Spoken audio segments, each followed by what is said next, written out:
Imani Brooks knew her husband's voice before she saw his face, but what she heard him say next would quietly end 11 years of marriage before he even knew she was in the room. Rain glazed the Manhattan sidewalks that Thursday evening, turning headlights into ribbons of gold across the windows of Bellamy House, an elegant restaurant tucked between two limestone buildings on the Upper East Side. Imani had not planned to be there. Her afternoon meeting had ended early, and her closest friend, Tessa Monroe, had suggested dinner before the storm grew heavier. It was supposed to be nothing more than good food, warm conversation, and 2 hours away from the responsibilities waiting at home. The hostess apologized as she led them through the crowded dining room.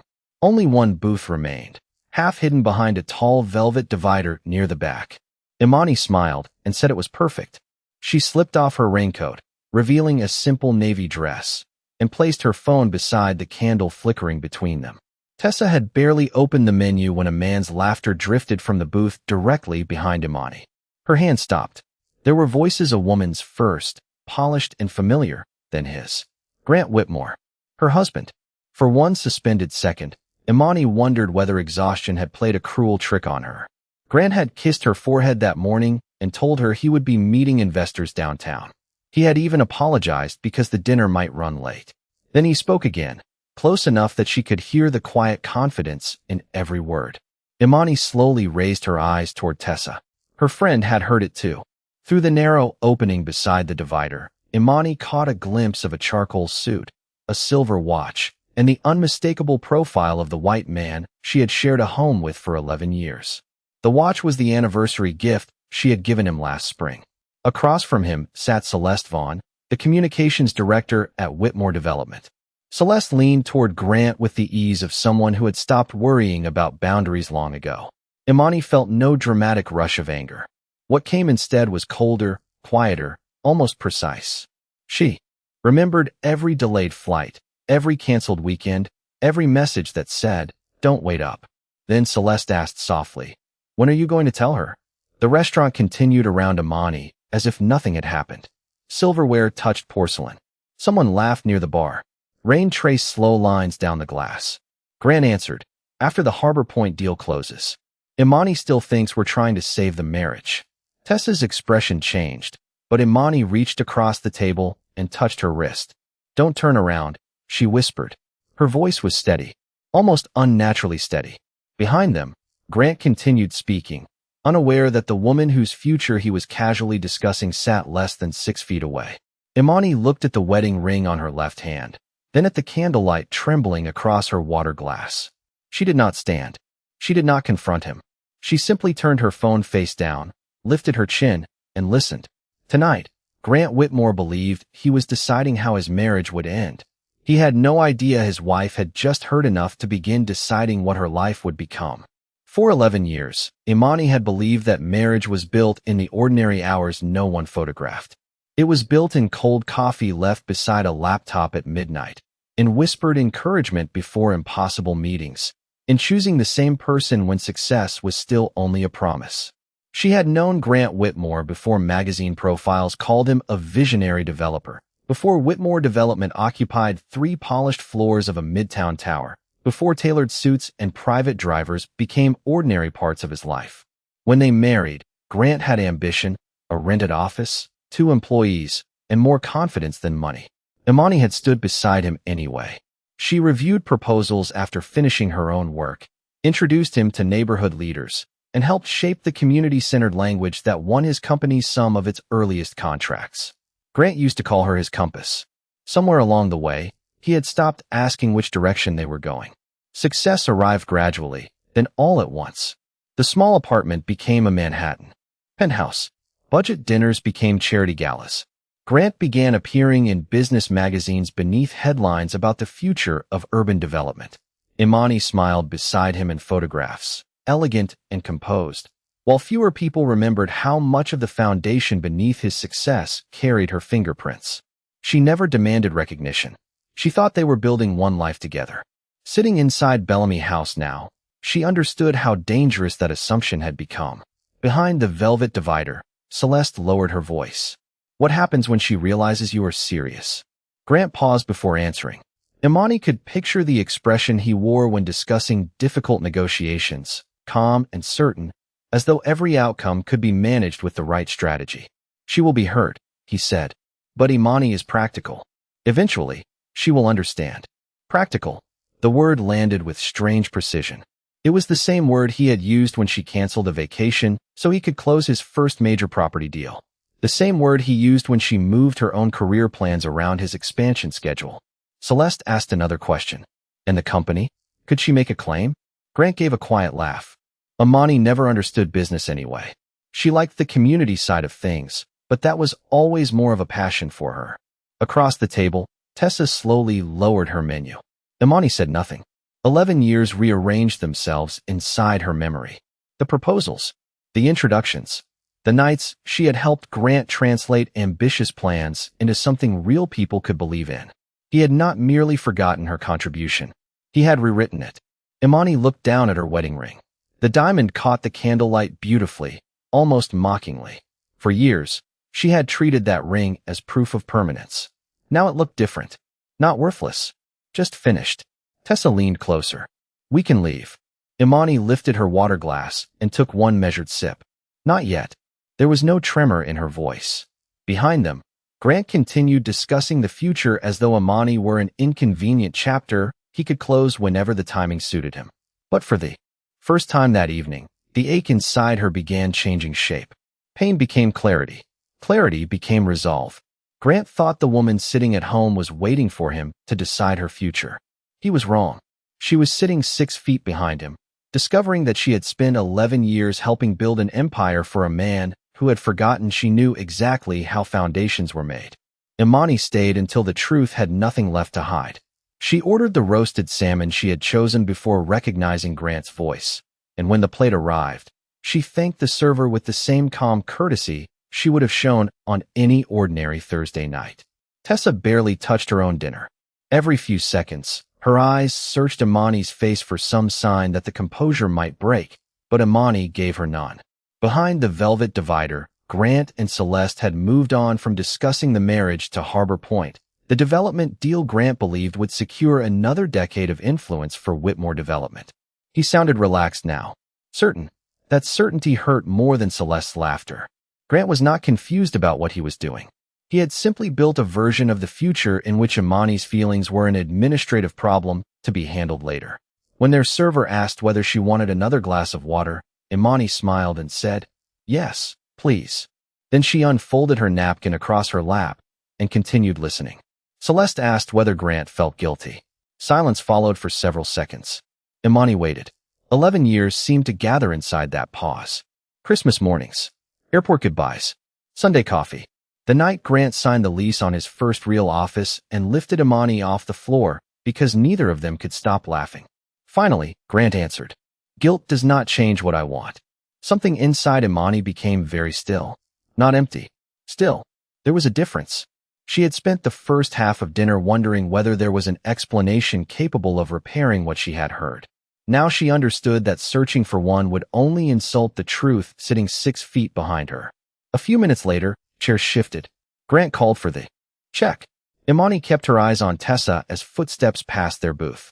She caught the familiar scent of Grant's cologne, then Celeste's soft voice thanking him for dinner. Through the rain-streaked front window, Imani watched Grant hold an umbrella over Celeste as they crossed the sidewalk. He opened the passenger door of his black sedan for her with the same effortless courtesy that had once made Imani feel cherished. The car disappeared into Manhattan traffic. Only then did Tessa speak. "Tell me what you need." Imani looked at the empty booth behind her. 2 wine glasses remained beneath the amber light. She slowly turned the wedding ring around her finger, remembering the vows attached to it, and the woman she had been when Grant first placed it there. Then she slipped it off. Tessa inhaled quietly. Imani did not leave the ring behind.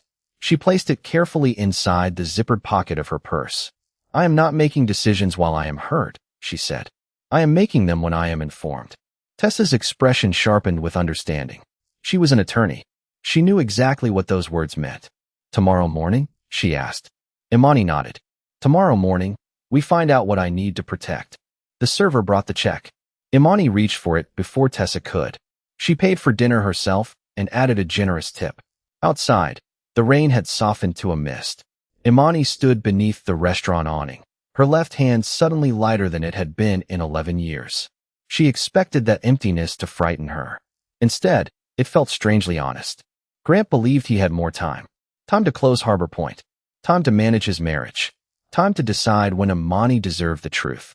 As she stepped toward the waiting cab, Imani finally understood something he had not considered. Silence was not surrender. Sometimes silence was simply the sound a woman made while choosing her next move. Morning arrived over Manhattan in pale silver, washing the penthouse windows with a light that made everything look cleaner than it felt. Imani had been awake since 5:30. She had showered, dressed in a cream blouse and tailored black pants, brewed coffee, and placed 2 cups on the kitchen island exactly as she had done hundreds of mornings before. The difference was the envelope beside Grant's cup. At 7:12, the front door opened. Grant entered carrying the careful exhaustion of a man returning from a long business evening. "You are up early," he said, loosening his tie. Imani looked at him and wondered how many ordinary mornings had contained lies she simply had not known to question. "I could not sleep." Grant kissed her cheek lightly, then reached for the coffee. Harbor Point ran late. Investors kept changing the numbers. Imani watched him take a sip. Even now, with the truth sitting between them, he chose another lie. She gave him one final opening. "Was dinner good?" His hand paused almost imperceptibly around the cup. "Dinner. With the investors." Grant recovered quickly. It was fine. Too much talking, not enough progress. Imani studied his face. 11 years had taught her every expression he believed he could hide. This one was familiar now. Controlled. Convenient. Final. "I see." She slid the envelope across the marble island. Grant glanced down. "What is this?" "Tessa referred me to a family law attorney this morning. Those are the preliminary documents regarding our separation and instructions for how communication about finances should proceed." Grant stared at her. For the first time since entering the room, his confidence disappeared. "Separation? Imani, what are you talking about?" She wrapped both hands around her coffee cup. "I am talking about our marriage. Where is this coming from?" The question almost made her smile, but there was nothing amusing left between them. Grant stepped closer to the island. "Whatever happened, we can discuss it. We could have." Her voice remained soft. "Yesterday. Last week. 6 months ago. You had many opportunities." His expression tightened. "Did someone tell you something?"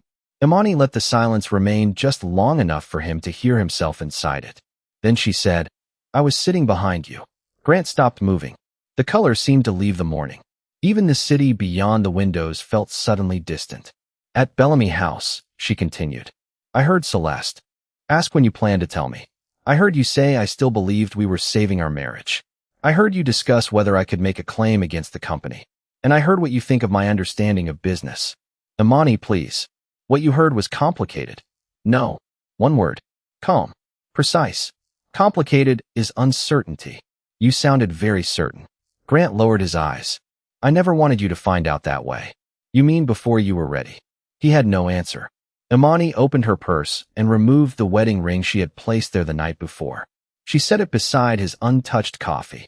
The small sound against the marble carried farther than anger ever could. "You did not lose me in that restaurant, Grant.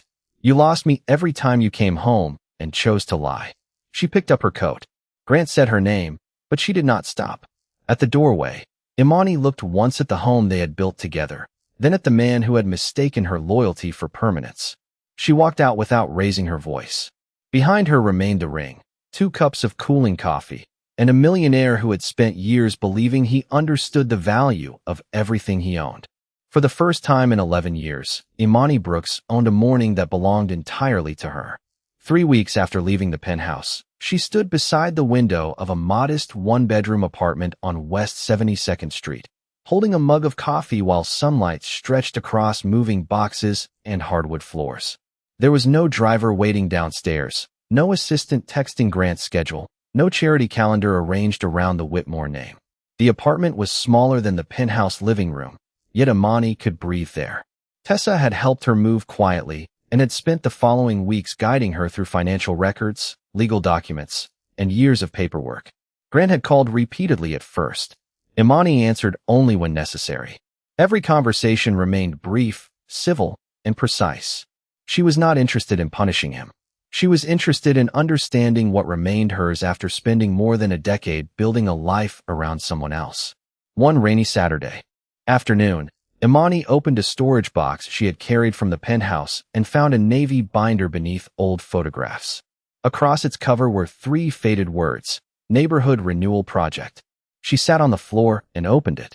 Inside were plans she had written years earlier for revitalizing struggling commercial blocks without forcing out the families and small businesses already there. She had researched financing, local partnerships, affordable storefront leases, and community investment. Grant had once skimmed the proposal during breakfast. It is thoughtful, he had told her, but development does not work on sentiment. She had closed the binder and never mentioned it again. Now she read every page. By midnight, the dining table was covered with notes. By morning, Imani had rewritten the first 20 pages. Over the next 4 months, she worked with a discipline that surprised even Tessa. She met neighborhood associations in Brooklyn and Queens, studied property data, rebuilt financial projections, and turned an abandoned idea into a business model. There were no dramatic announcements, no photographs, no expensive office, only work. Then Tessa introduced her to Calvin Mercer, a veteran investor known for rejecting proposals before most people finished presenting them. Their meeting was scheduled for 30 minutes. It lasted nearly 2 hours. Calvin questioned every assumption. Imani answered without rushing. Finally, he closed the proposal and studied her across the table. "Who taught you development?" he asked. Imani thought of Grant, then of all the years when she had been present but unseen. "Experience," she said. Calvin smiled. "Good answer. I am interested." 6 weeks later, Imani signed the incorporation papers for Brooks Urban Collective. Her hand paused briefly above the signature line. Once, that same hand had worn a diamond ring she believed represented her future. Now her finger was bare, and the fountain pen between them felt heavier with meaning than any jewelry ever had. Calvin provided seed funding, but he made one thing clear from the beginning. "I am not investing because of what happened to you. I am investing because these numbers work." Imani appreciated that more than sympathy. She did not need to be rescued. She needed the opportunity to prove what had always been there. That evening, she walked home carrying a copy of her first signed contract beneath her arm. Manhattan glowed around her, loud and indifferent. Somewhere downtown, Grant Whitmore was still closing deals beneath the name they had once treated like a shared dream. Imani did not look toward his tower. She kept walking north. The marriage had given her a title. Losing it had given her something better, the chance to discover what her own name could build. 18 months after the night Imani walked out of the penthouse, her name appeared in gold letters on a screen 40 feet above one of Manhattan's most prestigious ballrooms. Brooks Urban Collective had grown from a borrowed conference room and one investor into a respected development firm with projects across New York City. Imani had not built it through revenge. She had built it through early mornings, difficult negotiations, careful numbers, and a philosophy Grant once dismissed as sentimental. Neighborhoods could grow without forgetting the people who gave them life. That evening, the Metropolitan Urban Renewal Foundation was honoring 3 emerging leaders, and Imani Brooks was one of them. She entered beneath crystal chandeliers wearing an emerald green gown, understated gold earrings, and the quiet expression of a woman who no longer needed a room to approve of her presence. She came alone, not because no one had asked to accompany her, but because this night belonged to her. Across the ballroom, Grant Whitmore was speaking with 2 investors when the room seemed to change around him. He followed their attention toward the entrance and stopped in the middle of a sentence. Imani. For months, he had seen her name in business journals and industry reports. He knew Brooks Urban Collective had secured the Fulton Market restoration contract. He knew Calvin Mercer had increased his investment after the company's first profitable year. Knowing those facts had not prepared him to see her standing 30 yards away, surrounded by executives who were waiting for an opportunity to speak with her.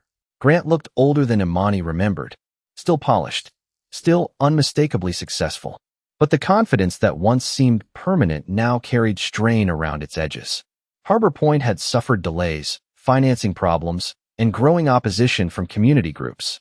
Whitmore Development remained powerful, but for the first time, Grant was learning that power could become fragile when trust disappeared. Celeste was no longer beside him. Their relationship had ended months earlier, quietly, and without ceremony, after the pressure surrounding Harbor Point turned every easy promise into something heavier. Imani knew this because Tessa had mentioned it once. She had felt no satisfaction. By then, Celeste had become part of a chapter Imani no longer reread. A voice filled the ballroom. Please welcome the founder and chief executive officer of Brooks Urban Collective, Ms. Imani Brooks. Applause rose beneath the chandeliers. Imani walked toward the stage with measured steps. Grant watched as she accepted the award, then stood behind the microphone. Development is often described as changing places, she said. I believe the greater responsibility is creating opportunity without erasing belonging. Success should leave more doors open than it found. The applause that followed was warmer. Grant lowered his eyes. He remembered the navy binder. He remembered breakfast years ago and the careless sentence he had spoken without understanding what it would cost him. Development does not work on sentiment. Now an entire ballroom was applauding the principle he had dismissed. Later, near the reception tables, Imani turned and found Grant standing several feet away. Their eyes met for the first time since the divorce became final. He seemed ready to approach, then hesitated. Imani did not look away. She offered a small, courteous nod. Nothing more. Then Calvin called her name, and she turned toward a group of investors discussing her next project. Grant remained where he was. 18 months earlier, he had believed Imani existed at the edge of his empire. Under the emerald light of that ballroom, he finally understood the truth. She had never needed a place inside his world. She had been capable of building her own. 3 weeks after the awards gala, Grant found himself seated behind Imani again. Only this time the universe had reversed their positions. The dinner was hosted by the Manhattan Civic Development Council inside a private dining room overlooking Central Park, where investors, architects, and city leaders gathered beneath warm brass lights to discuss the future of several major redevelopment projects. Imani sat at the table directly in front of him with Calvin Mercer and 2 representatives from a neighborhood business coalition. Grant had noticed her immediately, but he made no attempt to approach. He had learned that proximity did not create permission. Halfway through dinner, one of the investors at Imani's table mentioned Harbor Point. Whitmore Development is in serious trouble with that project, the man said. Grant built too fast and listened too late. Grant lowered his eyes toward his untouched coffee. 18 months earlier, criticism would have made him defensive. Tonight, he simply listened. Another voice asked Imani, "You know him better than anyone. Do you think this is finally the mistake that ends Grant Whitmore?" Silence settled briefly around her table. Grant could have stood and walked away. He did not. Then Imani answered, "A person's worst decision should not become their entire identity." Grant looked up. "Accountability matters," she continued. "But if people are never allowed to become better than their failures, then redemption is only a word we use when it costs us nothing." She did not defend his business decisions. She did not excuse what he had done to her. She simply refused an invitation to humiliate him. That mercy reached Grant more deeply than revenge could have. He remembered Bellamy House, where he had sat behind a velvet divider speaking about his wife as though her life were something he could schedule.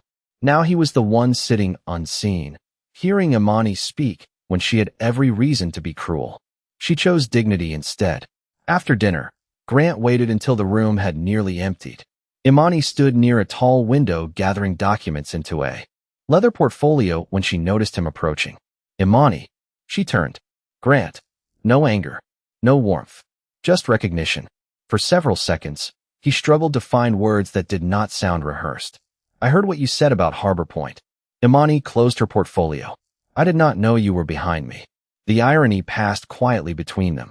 Grant gave a small, regretful smile. "Neither did you once." Her expression remained still. "That was a different dinner." "I know."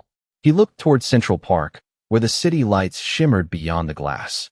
"For a long time, I told myself I had ruined our marriage because I was unhappy, confused, or under pressure. Those were explanations I used because they were easier than the truth." Imani waited. Grant finally looked at her. "The truth is that I was selfish. I lied to you. I diminished what you contributed because admitting how much you helped me would have forced me to admit how badly I had failed you."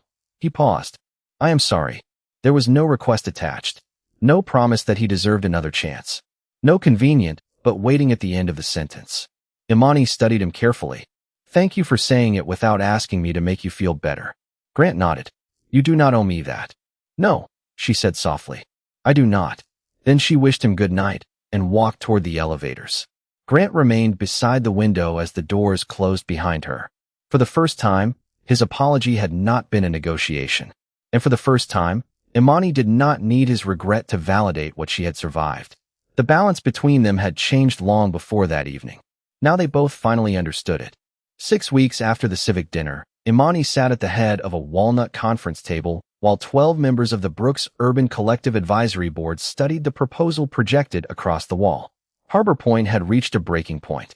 Whitmore Development still controlled the property, but financing delays, community opposition, and rising costs had forced Grant to seek a strategic partner. The opportunity placed Imani in a position no one in the room could ignore. Her company could acquire a major interest in the project at a steep discount. One board member leaned forward. We have leverage. If we wait another month, Whitmore may have no choice but to accept whatever terms we offer. Another executive nodded. This could become our largest deal, and Grant Whitmore would have almost no negotiating power. Imani listened without interruption. On the table before her rested a thick proposal containing numbers, projections, and legal language. Years earlier, Grant had dismissed her understanding of business over dinner. Now some of the most experienced investors in New York were waiting for her decision about the future of his company. Calvin Mercer finally spoke. What do you want to do? Imani looked toward the windows. Morning sunlight reflected from towers of glass and steel, the same skyline she had once viewed from Grant's penthouse. She could demand terms that would embarrass him. She could turn his crisis into her victory. For a moment, the symmetry was almost perfect. Then she closed the proposal. We make a fair offer. Several faces changed. Fair, someone asked. Not generous, Imani replied. Fair. We protect our investors, but we do not build our success by exploiting someone else's desperation. She turned to the next page. Her conditions were clear. Harbor Point would reserve affordable commercial space for local businesses. Community representatives would receive formal advisory roles. A portion of future profits would support neighborhood infrastructure and job training. Whitmore Development would remain involved, but Brooks Urban Collective would oversee the community strategy. Calvin studied her for a moment, then smiled. That sounds familiar. Imani knew exactly what he meant. It was the philosophy inside the old Navy binder Grant had once dismissed. 2 days later, Grant entered the Brooks Urban Collective conference room with his attorneys. There was no penthouse, no candlelight, no velvet divider between them. Only polished wood, daylight, and a contract.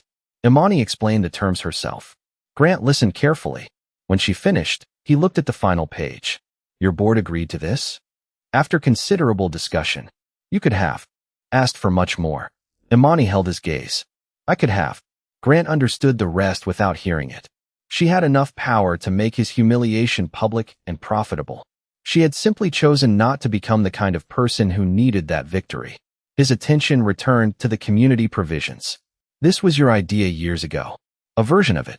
The one I called sentimental. Imani said nothing. Grant picked up the fountain pen beside the contract. For several seconds, it remained suspended above the signature line. Then he signed. The quiet scratch of ink against paper filled the room. Imani added her signature beneath his, closed the folder, and passed it to Tessa for final review. There was no triumphant smile. No speech about consequences. Business continued. Yet Grant understood the meaning of that moment more clearly than anyone else at the table. The woman he once claimed did not understand business had just given his most important project a future, not through mercy, but through better judgment. Imani rose and extended her hand. We have work to do. Grant shook it respectfully. Yes, we do. Years ago, a diamond ring had represented everything Imani thought she had built. Now her bare hand rested beside a signed agreement carrying her own name. Justice had arrived without applause. It sounded only like a pen touching paper. 1 year later, Imani Brooks returned to Bellamy House by choice. The same brass lights glowed above the entrance. The same polished windows reflected Manhattan traffic, and the same warm amber candles flickered across white tablecloths. Yet nothing about the evening felt the same. Imani was no longer arriving as a wife trying to understand the distance inside her marriage. She was arriving as the founder of a company celebrating the completion of Harbor Point, now transformed into a thriving development where local businesses occupied affordable storefronts and hundreds of residents had found new opportunities. Brooks' urban collective had grown beyond anything she had imagined when she opened that forgotten navy binder on her apartment floor. Tonight, her team filled a long table near the windows. Tessa sat beside Calvin, laughing over a story about their first impossible months. Architects, community leaders, and employees raised glasses to a project built on the principle Imani had refused to abandon. Success should leave more doors open than it found. Imani listened to the laughter around her and realized that healing had not arrived in one dramatic moment. It had come quietly, through mornings when she chose work over resentment, through meetings where her ideas were finally heard, through every decision that allowed her future to become larger than her past. She glanced toward the back of the restaurant. The velvet divider was still there. For a moment, memory returned with astonishing clarity. Grant's voice, Celeste's question, the wedding ring turning beneath candlelight. But the memory no longer had the power to tighten her chest. It was simply something that had happened to a woman she still recognized, but no longer needed to protect. Then she saw Grant. He had entered with 2 Harbor Point partners and stopped when he noticed her table. Their eyes met across the room. Grant looked different now. The polish remained, but the arrogance had softened into something quieter. Working beside Brooks' urban collective had changed his approach to development. He listened more. He credited people publicly. He had even established a community advisory division inside Whitmore Development. None of it erased what he had done. Growth was not erasure. It was responsibility after regret. Grant gave Imani a small nod. She returned it. That was enough. He did not approach her. She did not need him to. Tessa lifted her glass. To the woman who built the table instead of begging for a seat. Imani smiled as everyone joined the toast. On her left wrist rested a simple gold watch she had purchased after Brooks' Urban Collective closed its first $1 million contract. Once, a diamond ring had represented the future she believed someone else had promised her. The watch meant something different. Time reclaimed. Time rebuilt. Time finally belonging to her. Outside, Manhattan shimmered beneath a clear autumn sky. Imani raised her glass and looked at the people who had helped turn an abandoned idea into something real. She felt no need to prove that she had won. Grant's betrayal had ended their marriage, but it had never defined her worth. His regret belonged to him. Her future belonged to her. When dinner ended, Imani stepped onto the sidewalk and paused beneath the golden restaurant lights. Years earlier, she had left this place carrying a truth that broke the life she knew. Tonight, she left carrying nothing but her coat, her own name, and the quiet certainty that dignity had taken her farther than revenge ever could.